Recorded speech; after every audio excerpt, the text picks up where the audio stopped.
ustedes? Yo no. Yo ¿No? sí.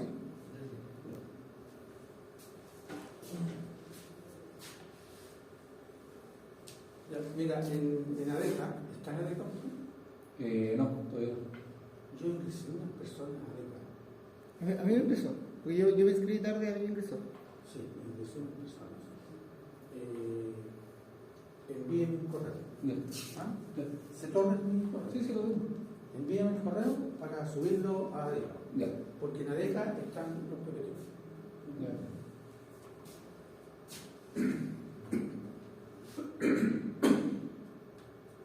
Bueno, los temas que vamos a empezar a ver son algunas nociones, una ubicación, digamos, un conocimiento de la escuela de administración, administración científica, teorías generales, métodos cuantitativos, métodos sistémicos, etc. Vamos a dar una pequeña reseña de eso, para que después en las próximas clases empecemos a tomar algunas de esas técnicas, esos enfoques, y de esos enfoques vamos a conocer algunas técnicas para que nos digan el aire qué es lo que es el pensamiento, la administración científica, la teoría, etc. ¿Okay? Entonces, más adelante vamos a ir viendo algunas técnicas específicas que en su época cobraron relevancia y después han mantenido su utilidad, como por ejemplo los cruzogramas, la utilización del álgebra lineal para resolver problemas de optimización, el uso de la estadística para tomar decisiones, el uso también de la matemática o de los modelos matemáticos para gestionar el inventario, principalmente. Entonces, para que esas ideas esos enfoques no queden tan en el aire, es mejor relacionarlo y poder conocer alguna herramienta en particular.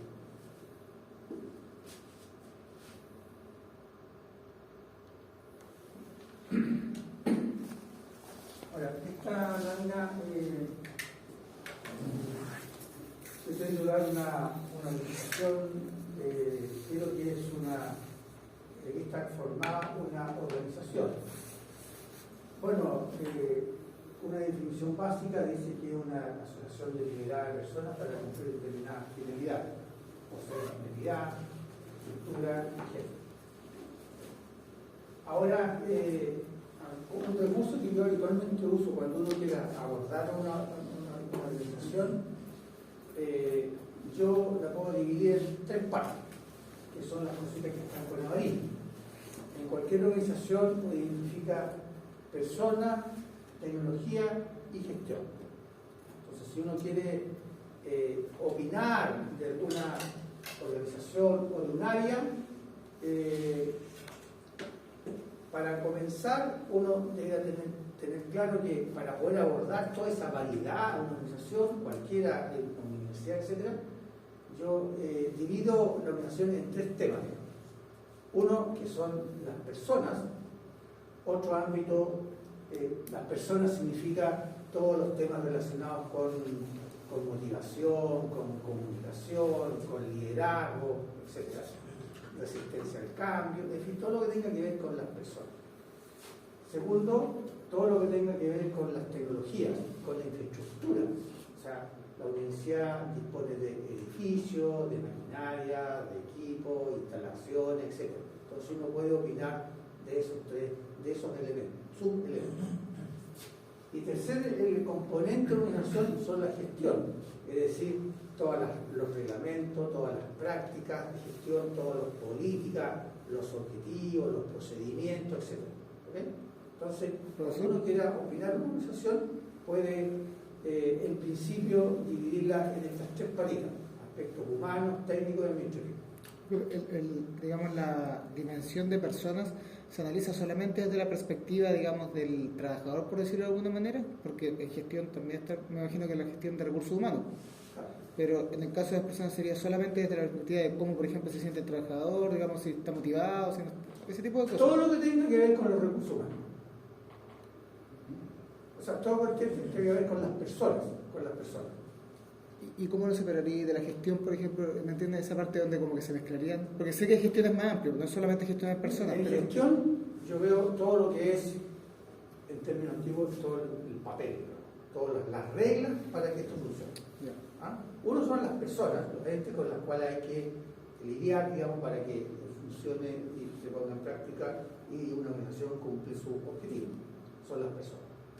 Ahora, esas personas necesitan reglas, necesitan directrices, hay leyes que hay que respetar, reglamentos, prácticas, procedimientos, todo eso, política, objetivo, todo eso uno lo circunscribe en el ámbito de la gestión.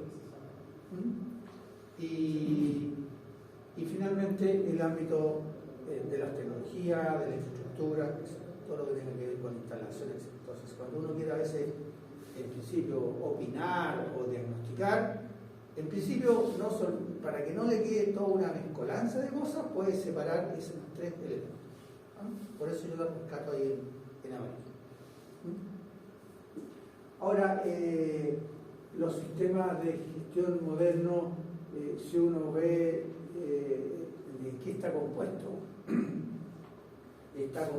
también le da las normas de gestión, que son orientaciones para que las empresas puedan conducir mejor sus prácticas de gestión, o sea, la forma como hacen las cosas. Las normas ISO separan en 7 grandes áreas, el 4, compromiso y de la organización y su conjunto de necesidades y expectativas. Lo que está en rojo tiene que ver, dice, con parte interesada, o sea, compromiso de la organización y su conjunto de necesidades y expectativas de las personas y de las partes interesadas. Las partes interesadas son todas aquellas instituciones, organismos que tienen algún interés en ellas. Por ejemplo, una parte interesada en el Ministerio de Educación, en el ámbito de la salud, el Ministerio de Salud, en las municipalidades, etc. Son entidades que tienen un cierto interés en la organización. Entonces eso hoy día se suele colocar bajo el nombre de partes interesadas. ¿De eso, profesor? El punto 5 habla sobre todos los aspectos de liderazgo, enfoque en el cliente, política de calidad, roles, responsabilidad y autoridad. Eso tiene que ver con una quinta dimensión. Una sexta dimensión, la planificación, que habla de riesgos y oportunidades, objetivos de calidad. El 7, recursos de apoyo, ahí habla de las personas, de la infraestructura, del ambiente, del seguimiento y la medición, la trazabilidad y la información. El 8 habla de la operación, de hacer funcionamiento de los procesos, planificación y control operacional, etc. El 9 habla sobre la evaluación del desempeño, medición, análisis y evaluación, auditoría interna. Y el D habla de oportunidades de mejora, determinar oportunidades de mejora, tratamiento de no conformidad y acciones correctivas. De modo tal que desde esa perspectiva la organización aborda esos 7 grandes elementos. Y las normas ISO hoy día, todas las normas ISO hoy día están usando esta estructura. Esa estructura. Estructura significa que la norma ISO 9001 de calidad, la 14001 de medio ambiente, la 45000 de salud y seguridad en el trabajo, etc., todos tienen los mismos numerales, la misma organización.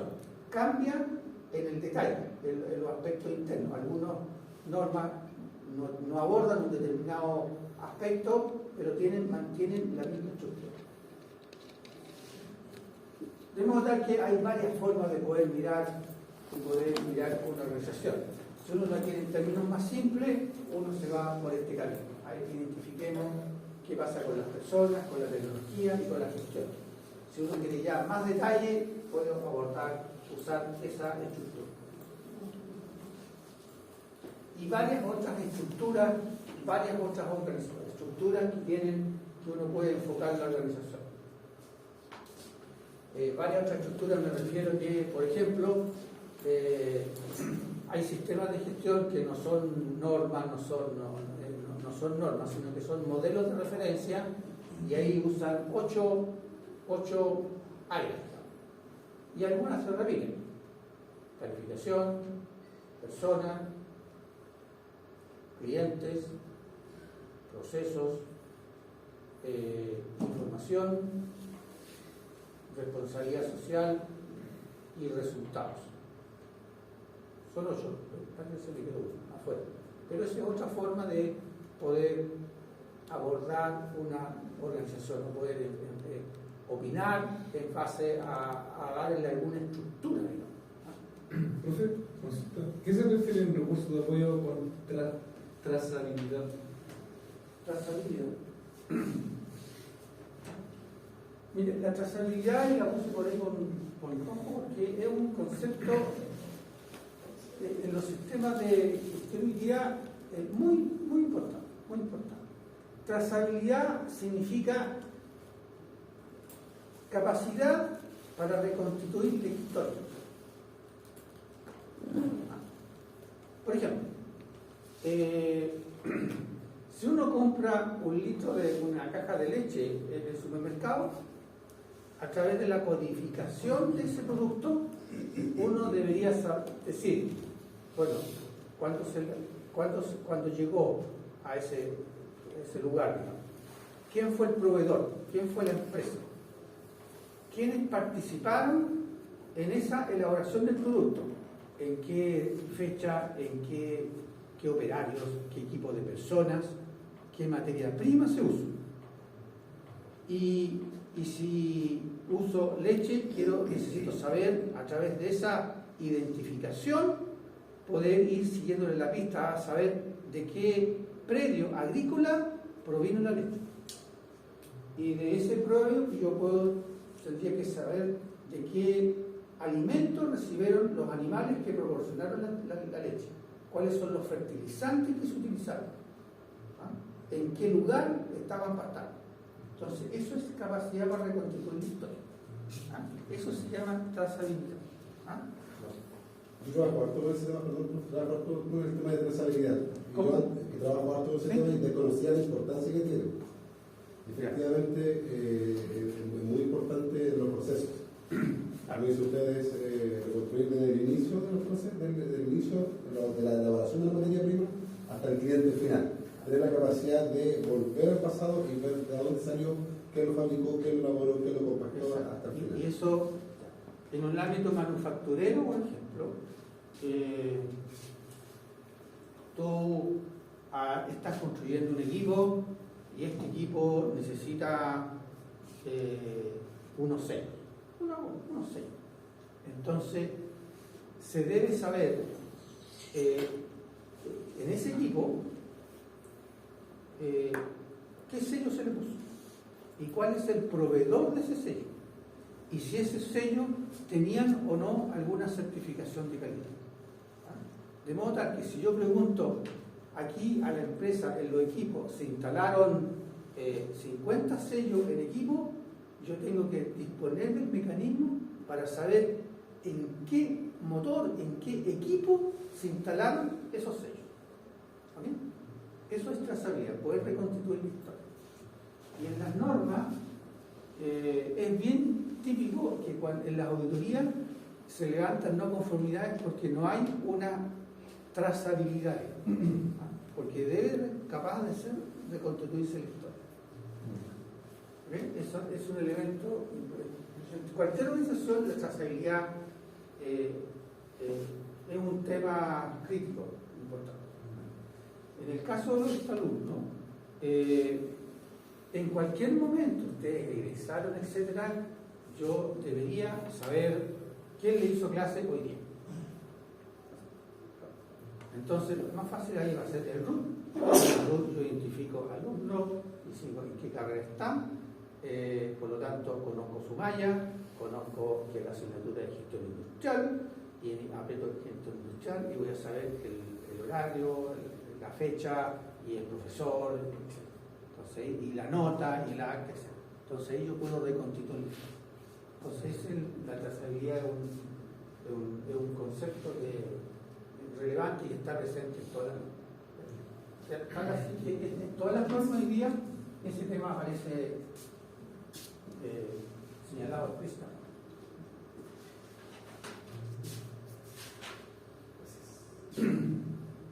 Ahora, yo muestro esto, porque a veces a mí me ha tocado hacer diagnóstico de empresas y el cliente quiere un diagnóstico. ¿Pero de qué? Quiere un diagnóstico de aspecto humano, de aspecto administrativo, de la tecnología, de satisfacción de los clientes, de qué. Entonces ahí uno lo deja como marcando ocupado. Entonces uno tiene que proponer, ¿quieres tú un diagnóstico sobre estos temas? Entonces cuando yo lo presento, ya, en los aspectos tecnología, estos son los temas que se pueden diagnosticar y saber en qué están. En los aspectos humanos, estos temas. Y después los aspectos de gestión, estos temas, digamos, estos temas importantes. Entonces ahí yo puedo organizar, no sé, 15 preguntas, y yo le pregunto, ¿este es el diagnóstico que te refiere a este tipo de cosas? Sí, me dijo, sí. Ya, ahí, en otros casos, eso me pasó, recuerdo un laboratorio aquí de Concepción, que un médico hace un diagnóstico de su laboratorio. En la empresa, una última prima de Bio querían mucho más detalle.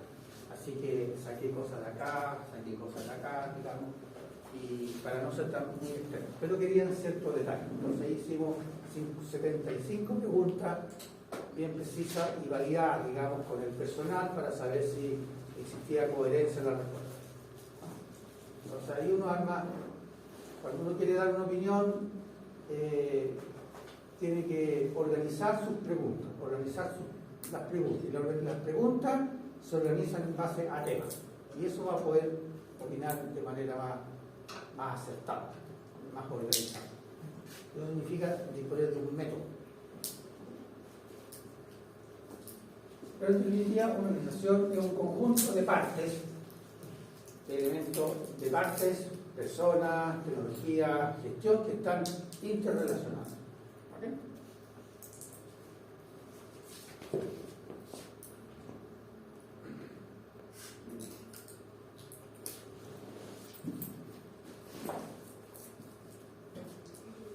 La administración, bueno, aquí la administración y la gestión, los conceptos son muy similares, digamos.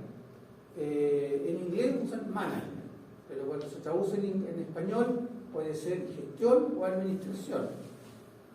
Si uno ve en el diccionario, es muy sutil la diferencia. La palabra gestión es más moderna. Gestión, a diferencia de administración, yo interpreto que la palabra gestión tiene algo más de dinamismo que administración. ¿Sí? Administración significa mantener las cosas hoy día funcionando, andando. Gestión significa tomar decisiones e ir mejorándose, incorporando cambios para que vaya mejorando, ser más proactivo. Ese componente a mí me gusta de gestión, por eso prefiero más hablar de gestión que de administración. ¿Qué hacen los gerentes o administradores? Aquí, hace muchísimos años atrás, empezaron a hacer, los científicos de la administración se hacían esa pregunta, que más adelante va a aparecer nuevamente, que hacen 4 funciones, digamos. Algunos libros hablan de 3 funciones, otros de 4, otros de 5, de 6, pero en concreto lo más consensuado, 4 funciones. Que los administradores en general, y las personas en general, los que realizan toman algún tipo de decisión en sus labores de trabajo, hacen 4 cosas. Planifican, organizan, dirigen y controlan. Así que si uno incluso analiza esas normas, uno se encuentra aquí dentro todas las reglamentaciones y los requisitos, se encuentra con elementos de planificar, de organizar, dirigir y controlar. Y si todo esto uno lo mira en estas 3 perspectivas, que yo he hecho he dividido todos los requisitos acá, y lo he agrupado en estas tres categorías y me encuentro con que los requisitos los requisitos de las normas en términos globales vienen a ser como unos 40 tipos de requisitos. Y si esos 40 los asocio a estas tres categorías, aborda personas, tecnología y gestión. Y principalmente aquí.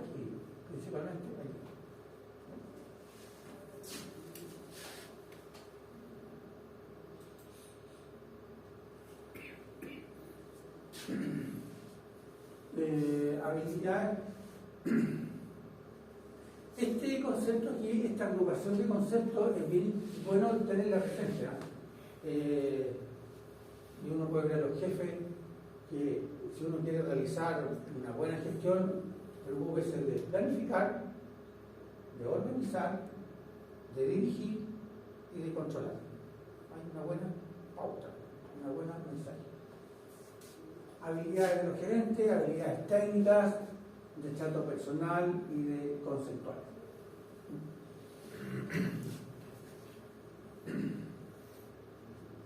En general, el tipo de habilidades conceptuales, personales y técnicas son más énfasis en determinados tipos de niveles de gestión.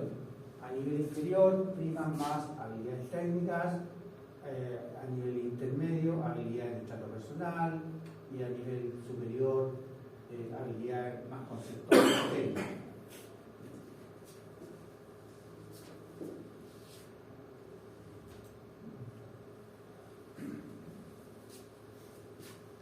Cuando yo le hablaba de que vamos a conocer algunos enfoques y técnicas en las diferentes escuelas de administración, este gráfico lo trata de dar a entender.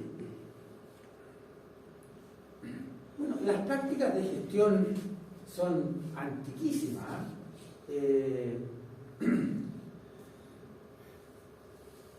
Yo leí hace unos años atrás, pocos años atrás, especialmente con la pandemia, empecé a mejorar, a retomar el hábito de la lectura, digamos, y empecé a leer historias de Antigua, historia de los romanos, de los griegos, y en épocas y civilizaciones antes de Cristo y obviamente después con el gran desarrollo de Grecia, de Roma, y así hacia el futuro. Y es increíble, digamos, que en ese momento no existían las universidades como las conocemos hoy día, pero en las grandes obras que algunas perduran hasta nuestros días, es imposible que no se hayan aplicado técnicas de administración. Así que son de antigua data. Hay ciertos hitos en la historia de la administración que han sido como ciertos puntos de inflexión, como por ejemplo los principios de la división del trabajo de Adam Smith en la producción de alfiler en el año 1776, en la cual la división del trabajo permitía aumentar la productividad porque se perfeccionaban la habilidad y la destreza de los trabajadores. Entonces, cuando se empezó a posicionar esa influencia, esa conceptualización, eso era lo que estaba en boga en esas épocas. Después la revolución industrial en el siglo XIX jugó un papel importante porque reemplazó la fuerza humana por la máquina, logrando una mayor economía y eficiencia en los procesos de producción.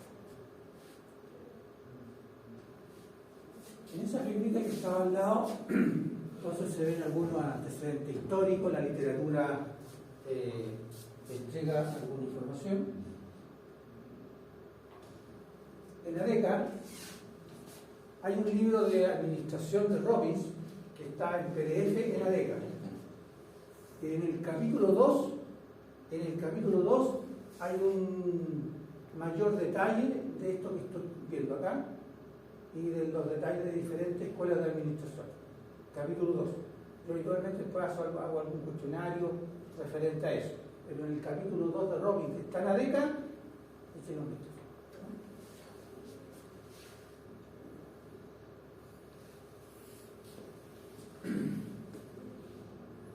Entonces,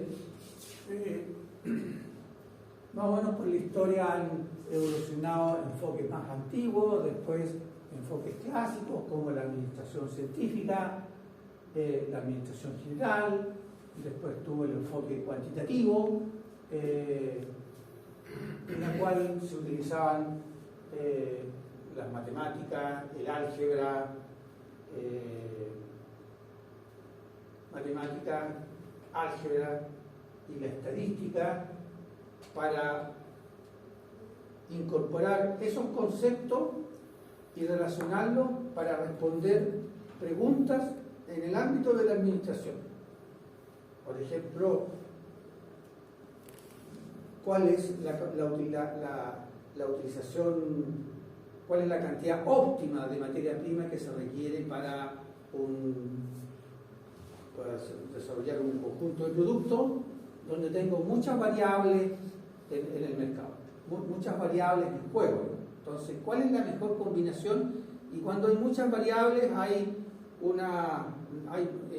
se hace muy complejo tomar la decisión. Entonces, lo que se hace es esas realidades tratar de llevarlas a un modelamiento matemático, a un modelamiento matemático, para que, aprovechando los conceptos de derivada, de álgebra lineal, etcétera, etcétera, nos entregue una solución óptima o muy cercana a la óptima, cosa que es imposible poderla vislumbrar con la mera intuición.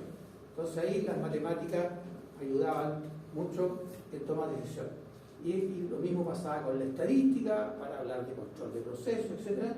Y en ese sentido, en ese ámbito, se hizo muy famoso la escuela de administración, que tenía un fuerte enfoque cuantitativo. Y huellas hasta hoy día quedan bastante. No sé, en el Departamento de Ingeniería Industrial, de los 17 académicos, yo creo que un 40% es de la escuela cuantitativa. Y se ayuda y se perfeccionan para poder encontrarle alguna solución, una aplicación práctica a problemas reales.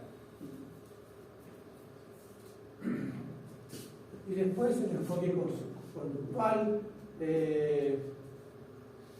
Aquí podríamos decir que el rol de las personas, la conducta de las personas no tenía tanta preponderancia, y después empezó a resaltar esa preponderancia del rol de las personas, que solamente hay una dimensión humana que había que considerar para lograr una mayor eficiencia. Las anteriores sí fueron mostrando cierta validez, y esta aparición de aspectos de las personas, el comportamiento organizacional, en el estudio de los recursos humanos, fueron cobrando también preponderancia, y se fueron desarrollando escuelas en ese sentido.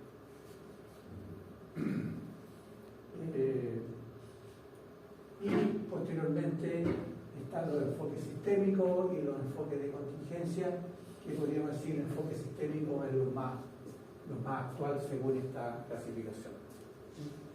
Enfoque sistema significa no preocuparse solamente de aspectos humanos, técnicos, administrativos, sino que mirar las relaciones que existen entre ellos.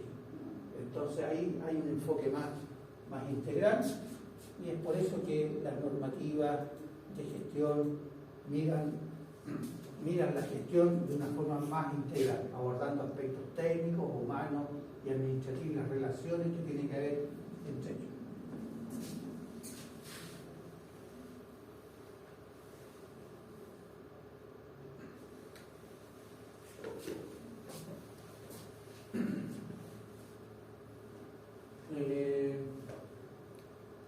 Bueno, en la administración científica, el meollo del asunto era el uso de métodos científicos para definir la mejor forma de realizar un trabajo. El método científico envuelve la observación de fenómenos naturales y luego la postulación de hipótesis y su comprobación mediante la experimentación.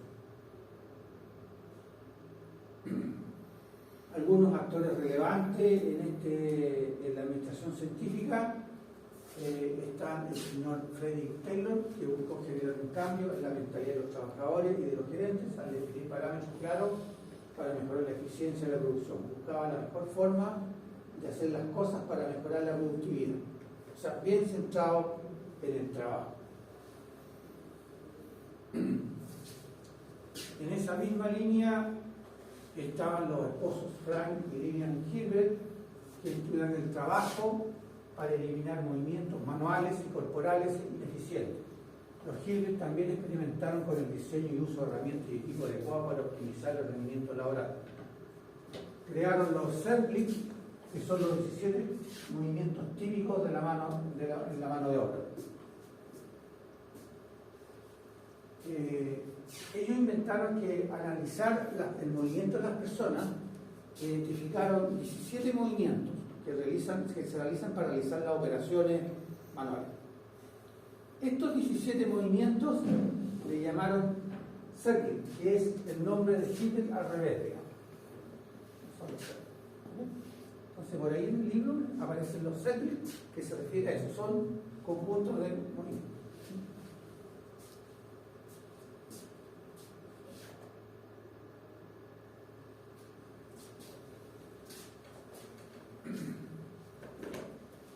Principios de la administración científica de Taylor: desarrolla una ciencia para cada elemento de trabajo de un individuo para reemplazar el antiguo método de la regla del dedo pulgar.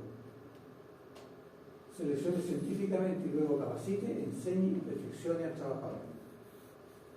Coopere exclusivamente con los empleados para asegurarse de que todo el trabajo se haga de acuerdo con los principios de la ciencia que se ha desarrollado, y divide el trabajo y la responsabilidad de forma casi equitativa entre la administración y los trabajadores. La administración realiza todo el trabajo para que el que está mejor capacitado realiza todo el trabajo para el que está mejor capacitado de los trabajadores.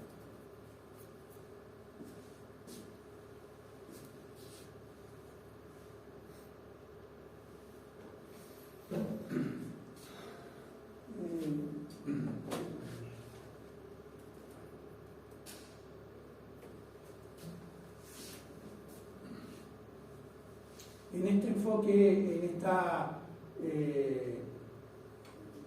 escuela de administración centrada en cómo se hacen las operaciones,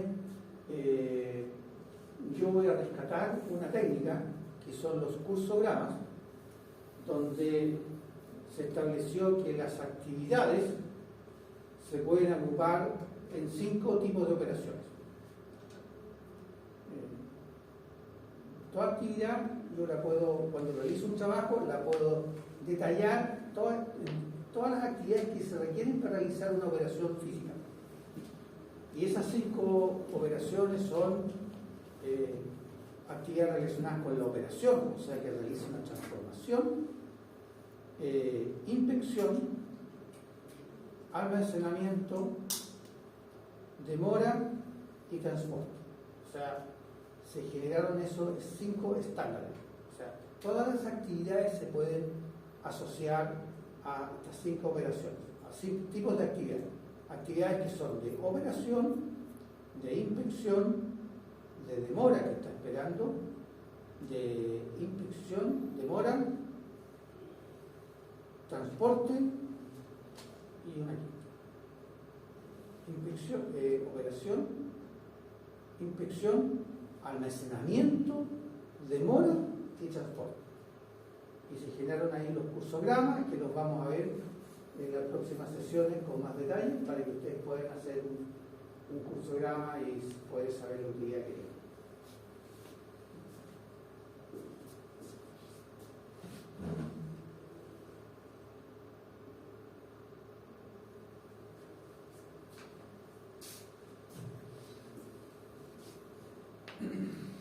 Dietrich Fayol fue otro también persona que uno rescata dentro de la administración, en el ámbito de la teoría general de la administración. Fue el primero en identificar 5 funciones que desempeñan los gerentes: planean, planifican, organizan, mandan, coordinan y controlan. Fue la persona que empezó, uno de los primeros que empezó a identificar las funciones de la administración. Al principio yo hablaba de 4: planificar, organizar, dirigir y controlar. Este comenzó con 5. Pero en la literatura, de acuerdo a los libros de administración, algunos hablan de 4, de 5, de 6. pero en el fondo son, yo diría que las más reconocidas son las 4: planificar, organizar, dirigir y controlar.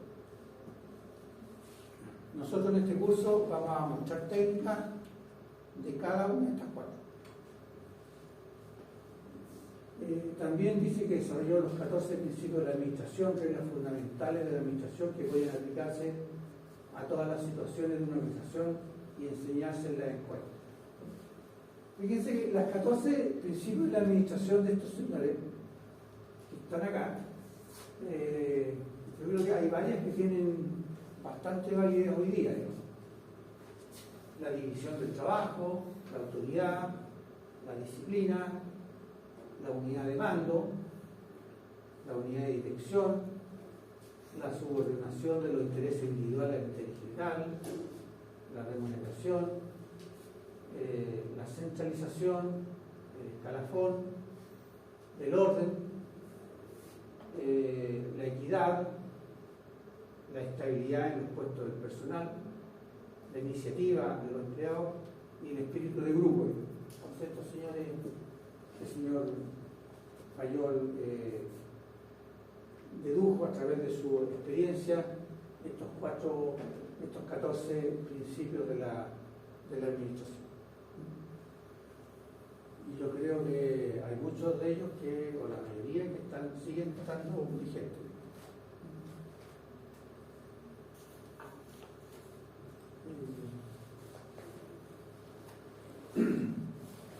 Ya entrando en el ámbito humano, Max Weber, sociólogo alemán que se dedicó al estudio de las organizaciones, en su artículo del principio del siglo XX desarrolló una teoría de estructura, de autoridad y relaciones basada en un tipo ideal de organización al cual llamó burocracia. Una forma de organización caracterizada por la división del trabajo, la burocracia, una forma de organización caracterizada por la división del trabajo, una jerarquía claramente definida, normas y reglamentos detallados y relaciones impersonales.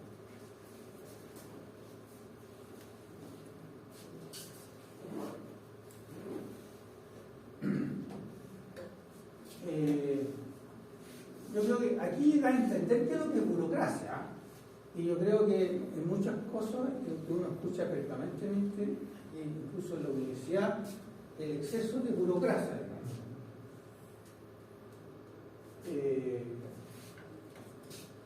Y aquí hay que ser lo más astuto posible para que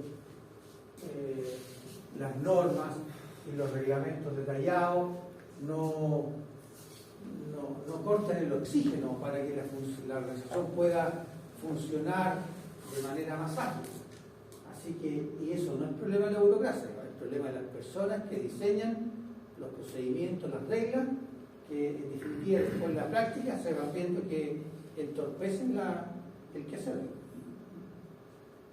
Y ahí se requiere, en ese caso yo pienso que en muchos casos los asesores son los que son un poco culpables de asfixiar a las organizaciones para disminuir su agilidad. Pero no es que la exigencia de normas, de reglamentos y de prácticas claras vayan a entorpecer el trabajo, al contrario, porque si no se transformaría en un caos. O sea, hay que ser astuto para que esa reglamentación esté al servicio de, y no uno se transforme en esclavo de esa burocracia.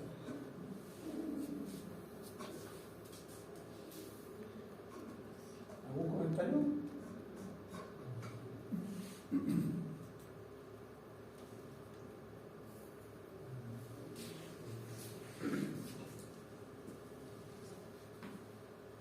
Bueno, aquí uno de los autores, Weber, cuando hablaba de burocracia, decía que una burocracia debe contar con división del trabajo, jerarquía, selección formal, normas y reglamentos, impersonalidad, orientación profesional. Profe, la burocracia igual respeta, bueno, yo me he dado cuenta del trabajo, o cualquier trabajo, los escalafones de mandos que tienen. En el sentido de que para poder dar permiso a alguna operación X se tiene que llegar más arriba o... Entonces eso es lo que usted mencionaba, que no sé si será el error de las personas o el error de la burocracia que hace que la optimización de tiempo no es tan buena en ese caso, como que se dilata mucho la situación Sí. a mano de la burocracia. Mira, una cosa es que existan las reglas del juego. Y otra cosa es que esas reglas del juego permitan el funcionamiento eficaz de la organización. Es otra cosa. Y eso es un desafío que requiere capacidad de conocimiento técnico de los que están en la pirámide para tratar de evitar que esas cosas no nos vayan a asfixiar. Y con eso a mí me toca, en estas funciones que tengo en la universidad, de organizarla y promover la capacitación y los diplomados y los postítulos de la universidad, me encuentro con eso. Por ejemplo, si uno quiere desarrollar un diplomado aquí en la universidad, tenemos que hacer 34 pasos. 34. Ahora, y dentro de esos 34, para que se apruebe un diplomado, primero lo tienen que diseñar los departamentos académicos. O sea, no lo puedes diseñar ni proponer la dirección que está a cargo de promover estas cosas. Ahí hay un detalle. Los departamentos. Una vez que el departamento lo decide su compromiso, le asigna a una persona académica para que se haga cargo de ese proyecto. Después pasa al Consejo Facultad. Ahí el Consejo Facultad tiene que dar su opinión y un respaldo. Después tiene que pasar a un comité de formación continua, que lo integran representantes de las diferentes facultades, y además conocer la opinión de la dirección jurídica, de los abogados y la dirección financiera. Después de eso pasa a una entidad política que es el Consejo Académico, donde me ha tocado vivirlo. El Consejo Académico es una instancia que son personas elegidas y es una instancia democrática. Y como es democrática y no es jerárquica, cualquier persona que está ahí le puede decir las barbaridades más grandes o las ofensas más grandes a otros integrantes. Y nadie asume los costos. Y después de eso viene una instancia final que es la Junta Directiva. Este proceso, un programa no sale menos de 6-7 meses. Entonces, ¿de quién es culpa eso? Entonces eso se ha ido perfeccionando. Afortunadamente, estas cosas se han hecho saber, digamos, y ya salieron los nuevos estatutos. Perdón, no se han oficializado los nuevos estatutos de la universidad, pero que se espera que salgan y se oficialicen en julio de este año, para que la instancia de los diplomados llegue solamente hasta vicerrectoría académica, hasta el comité de formación continua. Entonces no tenga que pedirle permiso al Consejo de Facultad ni a la Junta Directiva. Entonces eso va a darle mayor agilidad. Y eso es lo que pasa. O sea, ¿hay reglamentación? Sí, sí hay reglamentación, pero es tan inoperante. Entonces, si uno lo comparan con la competencia, en la competencia en un mes levanta un mínimo. Entonces, tenemos que lograr esa agilidad. Entonces, nosotros poniéndole bastante empeño, digamos, esta semana tenemos se van a presentar a la Junta Directiva, o sea, el último paso, 2 diplomados. Y uno de ellos se demoró ya atípico casi 4 meses, un poquito menos de 4 meses. Pero ya es súper rápido, súper rápido. Entonces, pero eso no es norma, digamos. Y eso se ha sido rápido porque el jefe de proyecto ha sido tiene jineta en la universidad y permite que apoyen las cosas, y pueda llamar a los directivos para que le den tu líder, pero eso no es la norma. Pero ahí hay un ejemplo de burocracia. Y en las organizaciones pasa lo mismo. Entonces, quien está en el ámbito de la gestión tiene que no olvidarse que hay que poner el foco en el cliente. Si el cliente quiere tales productos con tales características en determinado plazo, hay que enfocarse en eso. Entonces, tu aparataje tiene que adaptarse para responder con eficiencia y eficacia esa exigencia. Ese pensamiento cuesta, especialmente en organizaciones complejas como la nuestra.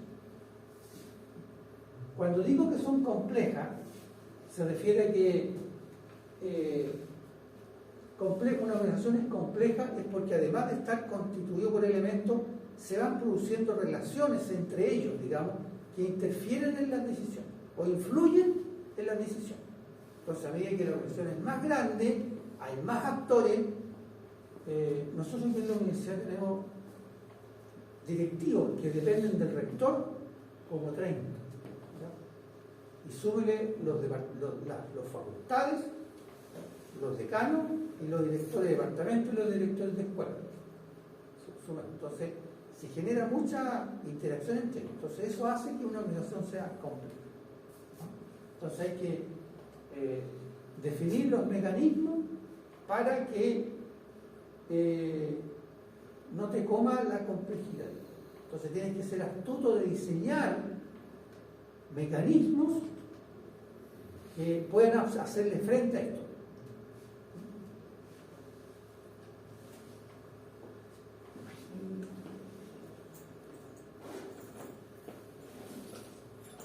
Oye, referente a esto, mira, la forma, cuando uno genera mucha variedad, hay mucha complejidad, hay que tratar de abordarla.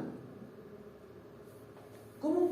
Con capacitación, con educación, lo que están haciendo ustedes. Hay mucha variedad en su quehacer, digamos, que hay que tomar decisiones y se necesita comprender más nivel de detalle para poder tomar decisiones en cada campo en forma más acertada. Pero hay mucha variedad. Y para eso se necesita algo que pueda dominar esa variedad, algún elemento. Uno de estos elementos es lo que están haciendo ustedes, es la capacitación, la educación. Eso permite tener elementos que te permitan absorber esta variedad que se presenta. ¿Ok? ¿Se entiende? Anoten por ahí. Vean en internet la ley de Ashby.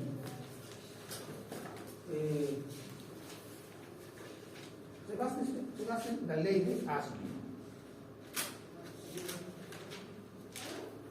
¿Puede leer, por favor?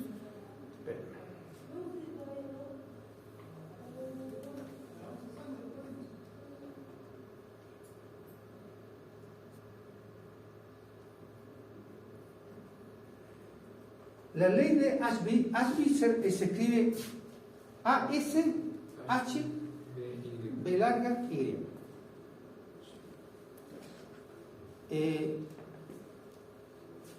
Establece que solo la variedad absorbe variedad.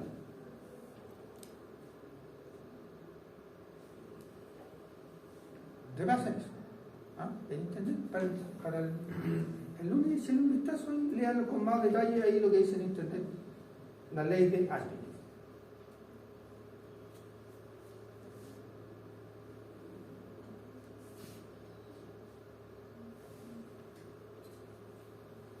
De hecho, hay una aclaración de la ley de Ashby, hay una explicación de una persona sobre la ley de Ashby que está allí, bien interesante, bien didáctica, digamos. Pero, miren, si yo le preguntara, tengo que un perjuicio, sí, pero si yo le preguntara no sé, podría pecar de arrogante lo que voy a decir, pero lo voy a decir de otra manera. La ley de Ashby es bien potente y es muy desconocido en el ámbito de la ingeniería. Muy desconocido. En circunstancias que todo profesional debería conocer, al menos saber de qué se trata. Porque justamente eso, cuando tú tienes mucha variedad, tienes que dominar eso. Y para eso necesitas dotarte de herramientas para que permitan dominar esa variedad que te está generando. Y eso se llama ley de Pareto.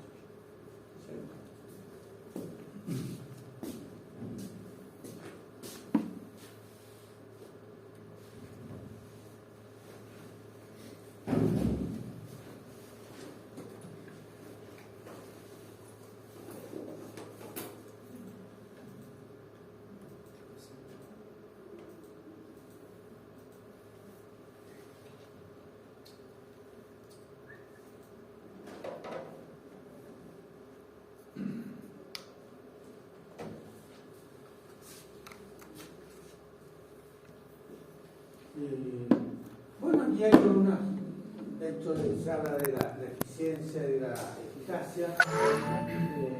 La administración también consiste en coordinar las actividades de trabajo de modo que se realizan de manera eficaz, eficiente y eficaz con otras personas y a través de ellas. Implica tomar decisiones y una combinación entre el arte y la técnica. Es lo que comentamos un poco en la clase pasada. Para ser una persona exitosa, un empresario exitoso, un emprendedor exitoso, se necesita una cuota de arte y una cuota de técnica. La técnica significa disponer de los herramientas del conocimiento de la literatura, el conocimiento universitario, el conocimiento científico en el fondo, para respetar ciertos principios básicos de gestión y no quebrar en el intento. Y ese es un elemento que por eso están ustedes capacitándose y perfeccionándose en sus respectivas disciplinas. Le está dotando de elementos técnicos. Pero además se necesita cierto arte, digamos, ese muñequero, digamos, esa capacidad de llegar, la capacidad de convencer, la capacidad de poder lograr un negocio, la personalidad, ser perseverante, preocupado por los detalles, eso está dentro del arte.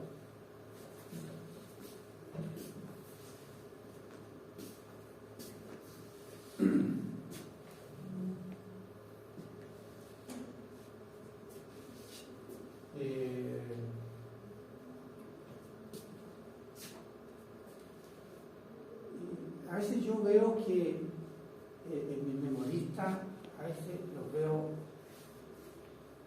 como despreocupados de los detalles, digamos.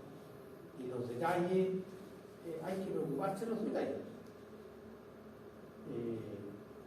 En la medida que uno desarrolla esa preocupación por los detalles, puede obtener mejores resultados. Ser preocupado por los detalles cuando uno hace una cosa, pero mira las cosas alrededor, el entorno, cómo se relacionan, cómo se explican las conductas. Eso es preocuparse por los detalles. Entonces, yo a veces en mis alumnos veo muy poco preocupación por los detalles. Así que les paso el mensaje. Y si alguna vez yo me he encontrado con, de los libros que he leído últimamente, en el último periodo, que deben ser libros de historia, de los grandes líderes que han habido en el mundo, en las últimas, desde incluso antes de la era cristiana, he leído, no sé, como un poco más de 50 libros. Y hay algunos que me han llamado la atención y que yo no me atrevería a recomendar. Lean algún libro, por ejemplo, La evolución del hombre o La evolución de la especie de Darwin. Son libros medio cortotes, pero en el libro de estos de Darwin, una de las cosas que caracteriza a Darwin es su preocupación por los detalles. Cuando ve un bicho, pero analiza la conformación, la morfología y trata de buscar relaciones que puedan explicarlo y lo relaciona con otros tipos de animales, etc. Pero es muy centrado en los detalles y por eso se hizo famoso, por eso es tan famoso. Una persona muy preocupada por los detalles y cuando uno lee ese libro dice, ojo, este señor llegó a ser una eminencia mundial por ese espíritu, por esa preocupación por los detalles. Por los detalles.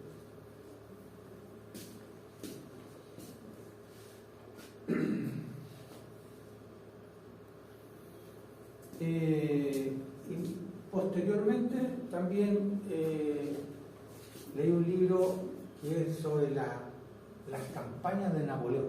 ¿Por qué Napoleón llegó a ser lo que fue? Digamos? ¿Por qué le fue bien? ¿Por qué le fue bien y después le fue mal? ¿Ah? Y el libro de las campañas de Napoleón, que es un libro de unas 900 páginas, es bien bueno. Si algún día lo pueden leer, se los recomiendo, porque cómo logró vencer a enemigos que lo superaban en cantidad de personas, en tropas. Y porque se preocupaba de los detalles del terreno, de esas condiciones de su personal, cosa que cuando ve una batalla, en muchos casos ya la tenía ganada antes de comenzar. Por una estrategia. Yo parte de esas cosas que he aprovechado y son útiles.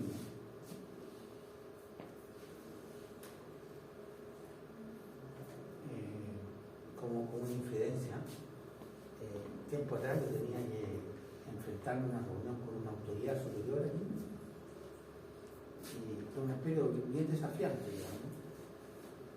Y yo recién había terminado de leer el libro, así que me preparé para la reunión, así que la tenía trabajada, ¿no?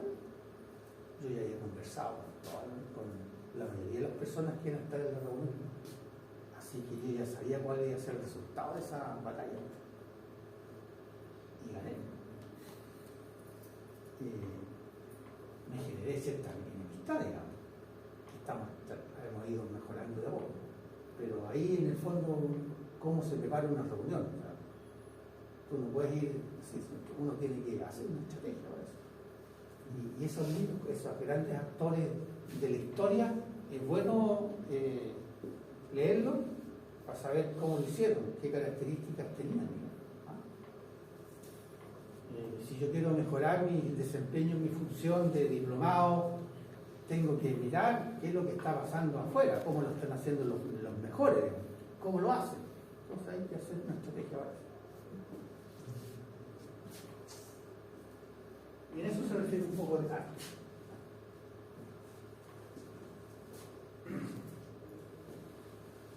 Bueno, para terminar, los conceptos de eficiencia y eficacia.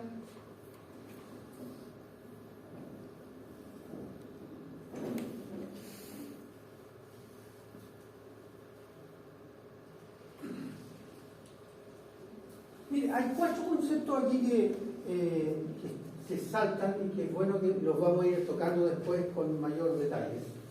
Que el concepto de eficacia y eficiencia, producción y productividad.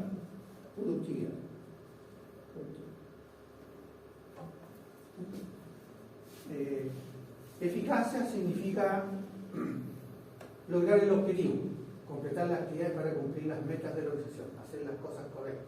Eficacia significa lograr un objetivo. Si ese objetivo lo hizo en forma cara o barata, es eficaz. Logró el objetivo. Eficiencia significa capacidad de obtener los mayores resultados con la misma inversión.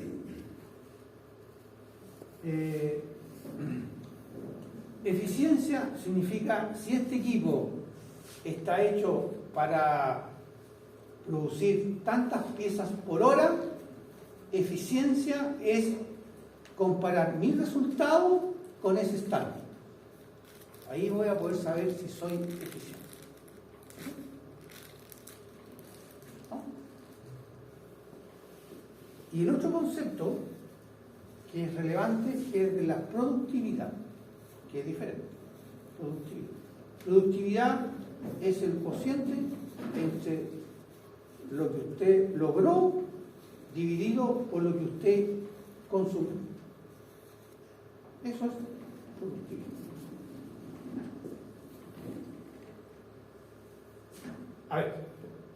Eficiencia es compararse con un estándar. Si usted logró el estándar, es eficiente. Si no logró, puede ser eficiente solamente en un 80, un 90%. O sea, con un estándar, con una meta. Si logró eso, va a ser eficiente o no. Pero productividad significa cuánto arrojó dividido por cuánto consumió. Eso es productividad.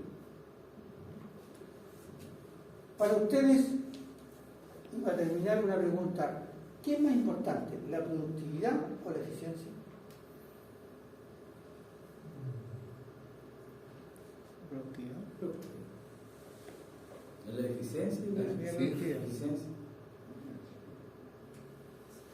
Yo creo que Porque si yo me pongo una meta de 400 y cumplo las 400, ocupé todos mis insumos, pues no tuve pérdida. Por ejemplo, si hago 390 y me meten a 400, entonces en el camino perdí producción, tuve mermas y no llegué a las 400. Eso significa que tuve un gasto. Para una empresa, ¿qué es más importante? ¿Ser eficiente o que sea productiva? eficiencia. Para mí es la productividad. Eficiencia. Es que depende siempre, una empresa en general va a querer, como bien dice el compañero, llegar a un objetivo, cumplirla. Pero igual depende del camino en el que esté la empresa también. Realmente quizás para escalarse requiera generar producción perdiendo algo de eficiencia, depende, no sé. No voy a pasar por la mente igual. Yo creo que en la industria se mide la productividad. ¿Cuánto produjo? No sé, por la minería. ¿Cuántas toneladas produjo? Yo siento que la eficiencia puede ir como después, digamos, un paso más, pero la productividad es la base de... Ya, ese tema lo vamos a tocar más adelante y ustedes van a ver un video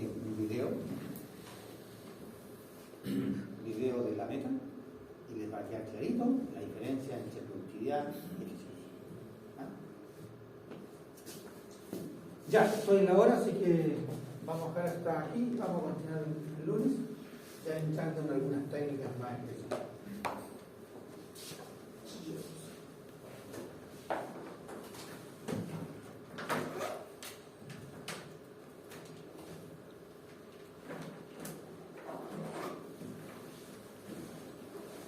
¿Alguien no vino en la sesión pasada?